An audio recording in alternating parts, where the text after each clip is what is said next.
آه، كتير شفنا الثورة اللي حصلت بعد تغيير المناهج وإلغاء مواد وإدماج مواد وكلام كتير، وجعلنا مواد خارج المجموع والكلام ده من وزارة التربية والتعليم من خلال الوزير الحالي.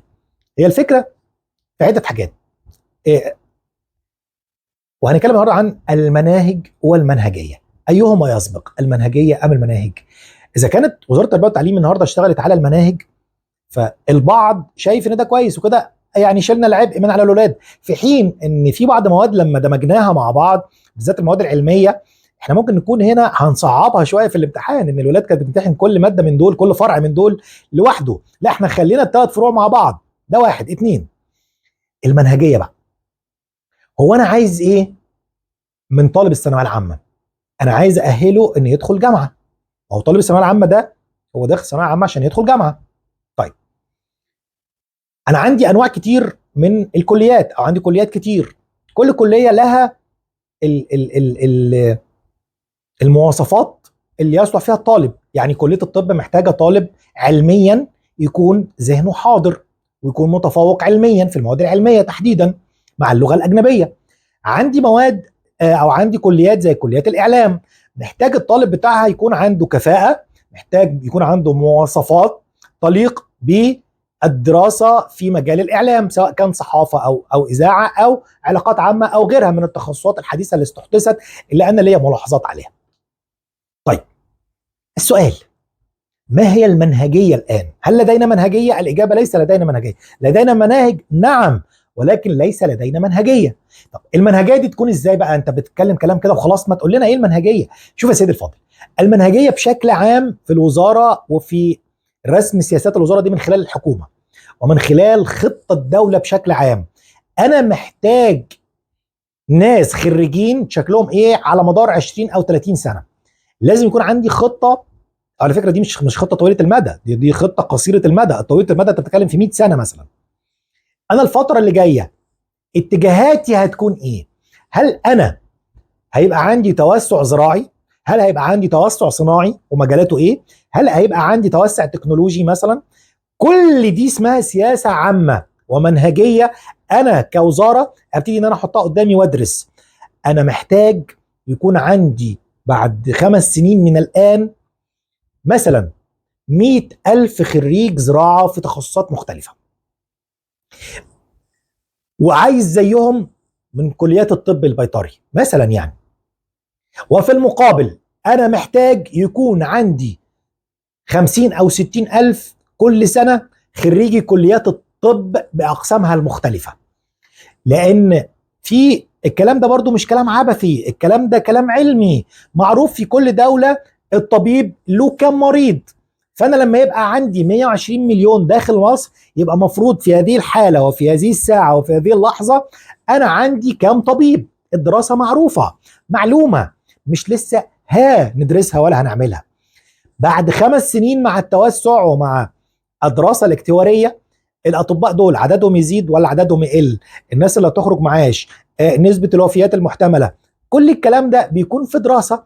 انا عارف عندي كم طبيب، كم طبيب اسنان، كم صيدلي، كم طبيب علاج طبيعي، كم مهندس في اقسام الهندسه المختلفه، من المدني للكهرباء لكل شيء، كم خريج كليه حقوق واقسام ايه، ويا ترى سوق العمل يستوعبهم ازاي، ما بين وكلاء نيابه وسلك قضائي مختلف ونيابه اداريه وغيرها وهيئه قضاء دوله، ما بين العمل كمحامين، ما بين العمل في الهيئات الحكوميه المختصه، ما بين العمل في المؤسسات سواء عامه او خاصه. انا محتاج قد ايه كوادر قانونيه.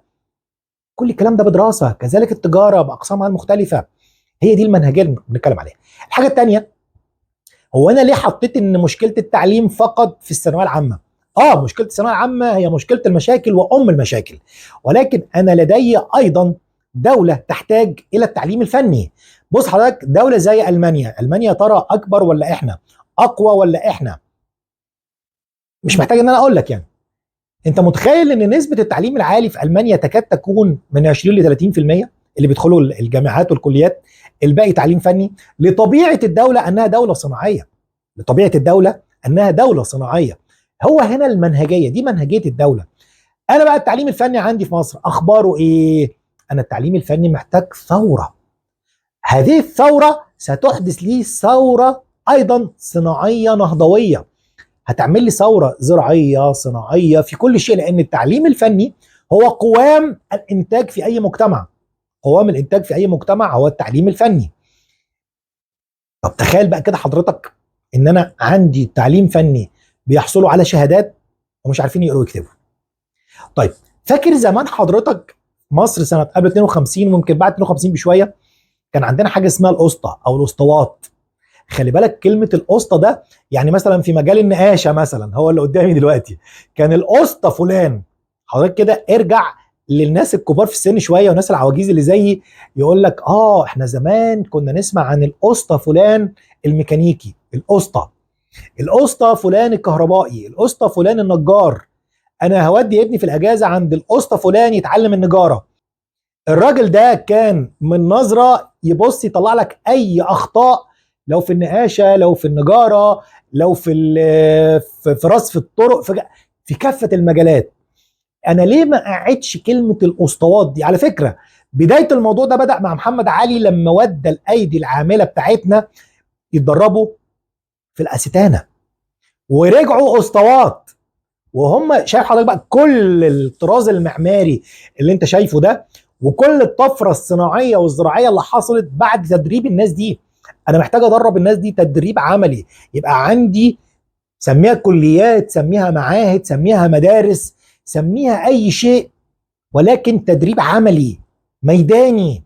يعني ايه زراعه ارض، يعني ايه تربيه دواجن، يعني ايه تربيه عجول وتسمين عجول، يعني ايه علاج كذا، يعني ايه كذا، يعني ايه كذا. ما هو الدكتور البيطري ده ما هو محتاج مساعدين، ما هو المهندس الزراعي ده محتاج مساعدين. بالمناسبه يعني انا كان عندي في مصر حاجه اسمها الدوره الزراعيه ومهندس الارشاد الزراعي، اللي من خلاله مصر كانت اقوى الدول اقتصاديا او من اقوى الدول اقتصاديا. كنا بنصدر القمح والقطن وكان عندنا اكتفاء ذاتي، ما كناش بنستورد كتير جدا من المنتجات الزراعيه. وكنا في الوقت ده قيمه الجنيه المصري اعلى من قيمه الجنيه الذهب، وكان الدولار ب 23 قرش. ليه؟ لان انا كان عندي قوه اقتصاديه. ده الشيء بالشيء يذكر، بس ان انا عندي مهندس ارشاد ده مهندس زراعي. تمام؟ انا لازم اعمل منهجيه قبل المناهج، ده رايي. مناهج عملتهم انا كده خلاص نجحت؟ ابدا. لابد ان يكون راس هذا الهرم، او لو اعتبرنا ان ده مثلث والمثلث له 3 اضلاع، الضلع الاول المنهجيه، الضلع الثاني المناهج، الضلع الثالث سيكون المعلم. لابد ان يكون المعلم في اولويات وزاره التربيه والتعليم. وانا يعني مش عارف انا ليه بعد لقاء الوزير ما كانش فيه اهتمام بالمعلم ولا حتى اشاره. يعني الفكره ان انا بدون معلم لن يكون لدي مشروع قومي حقيقي، لن يكون لدي منتج حقيقي. تمام كده؟ ناس كتير جدا زعلانه وبتقول لك المدرسين اتقطع عيشها. ليه؟ لان حال المدرس قدامنا كلنا محتاج اعاده نظر.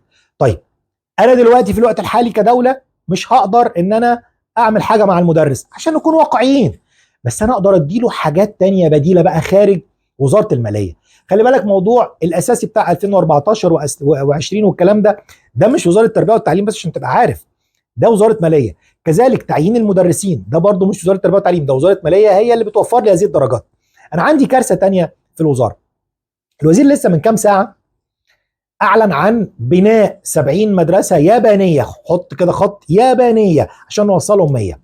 ما هو احنا بقالنا اكتر من 10 سنين ما بنبنيش الا مدارس يابانيه دوليه او مدارس النيل، الثلاثه هم والخاص سواء، اللي الثلاثه بفلوس بمصروفات. طيب عملت يابانيه وعملت دوليه وعملت نيل، برغم برضو يعني هذا الامر يعني يؤخذ على الدوله المصريه في العشر سنين اللي فاتوا.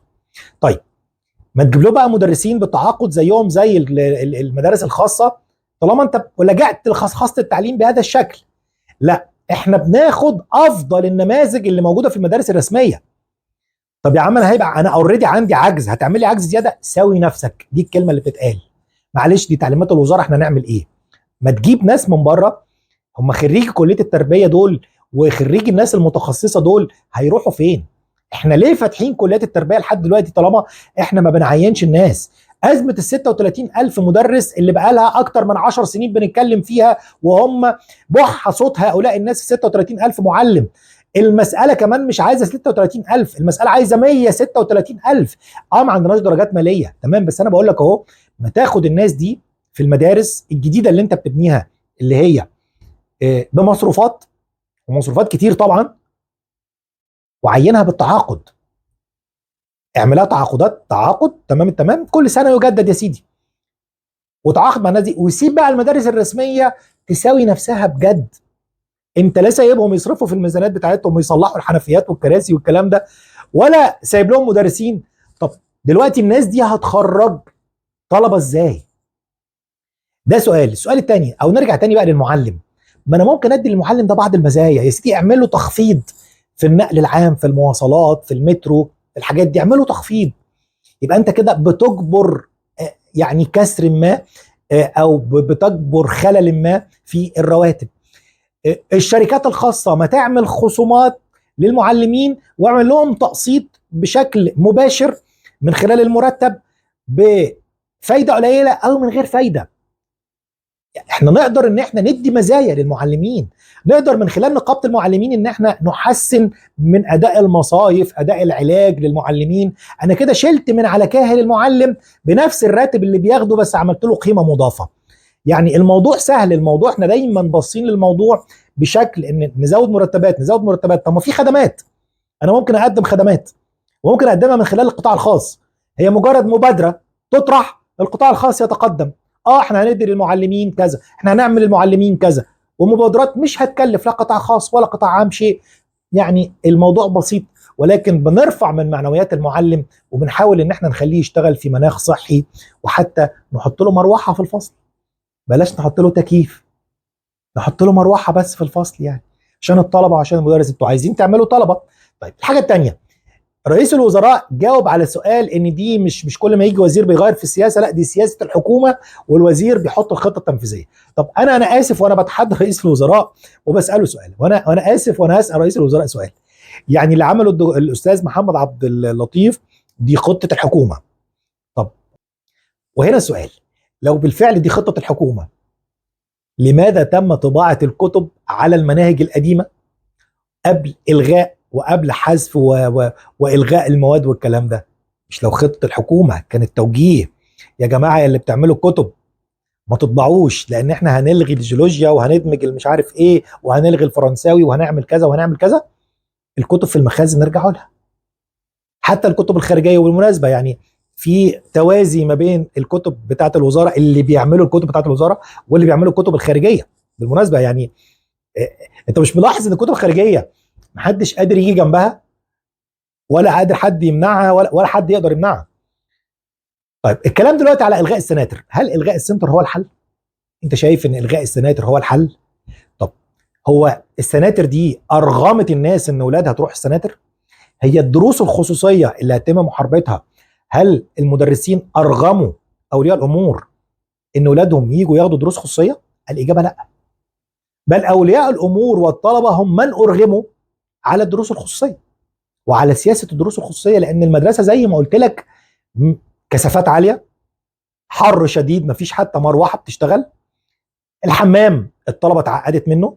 ما هي الولاد بتروح السنتر حتى وان كان عددهم كبير، بس السنتر الحمامات بتاعته نظيفه، بيتعمل لها صيانه، في عامل بينظفها، في كرسي بيقعد عليه. حتى لو واقف في المراجعات وفي الزحمه، عشان حد ممكن يجي يقول لي الاستاذ اللي بيقول للطلبه كلها قاعده، هو رايح مرتاح لكده، هو مبسوط بكده. اصبح هناك في السنتر وسيله جذب، وفي المدرسه وسيله تنفير. اعمل انت في المدرسه وسيله جذب، خلي المدرسه هي السنتر، شوف السنتر بيعمل ايه واعمله في المدرسه. ده لو انت عايز الطلبه. اذا الموضوع مش موضوع مناهج، مش عايزين نفرح قوي. برضو الوزير بصراحه وانا اسف يعني بيستفزنا ببعض التصريحات، يقول لك احنا عندنا بنيه اساسيه تكنولوجيه تتيح لنا استخدام الذكاء الاصطناعي. حضرتك بتتكلم على مدارسنا، المدارس الموجوده في مصر، وحضرتك بتتكلم فين؟ يعني السؤال يعني كلام كتير. ارجو حضرتك تنزل على ارض الواقع. انا عايز حضرتك بس طالب منك ان انت تنزل مدارس في بعض الاماكن زي كرداسه، زي امبابه، زي الحومديه، مدارس في الاقاليم. روح حضرتك مدارس كده ابو كبير، روح حضرتك مدارس في بين السرايات، روح حضرتك مدارس